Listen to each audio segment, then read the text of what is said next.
Kamusta mga kapop life? Ready na ba kayo mag-food trip? Dahil today, dadalhin ko kayo sa isa sa pinakasulit at masarap na tambayan dito sa UP Diliman. Hello! This is Nina, your Gala girl.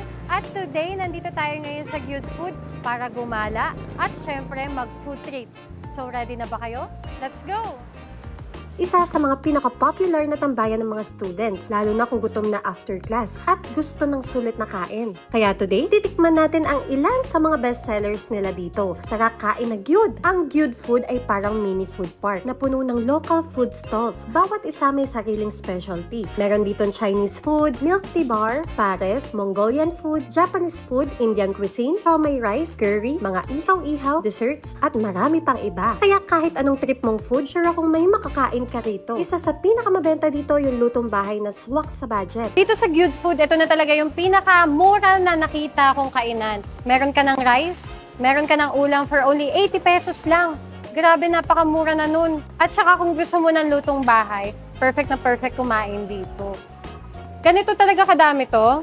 Yes, ma'am. Ganyan po karami. Walang vlogger ba dito? Wala po. Guys, ito nga yung in-order kong pork asado for only 80 pesos lang dito sa UP Student Canteen. So, tikman naman natin kung pasado ba ang lasa.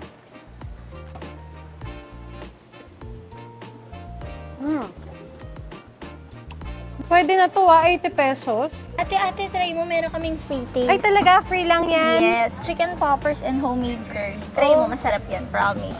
Anong curry to? Korean ba? Fusion Japanese? po ng iba't ibang curry. Inspired. Grabe, ang sarap talaga, te. Mom, wait lang. Isa-isa lang po Ay, isa lang. Next naman, tinry ko rin yung kanilang sugarcane juice dahil mahilig talaga ako sa maasim. I ordered sugarcane with kamyas. Swak sa init at pagod ng estudyante life. Oh, masarap din pala pag sinaluan ng kamyas. Medyo may pagka-asim-asim siya. Nag-order rin ako ng gyudon dito sa Gyudon 10. Wow. Mabibili mo lang to for only 250 pesos.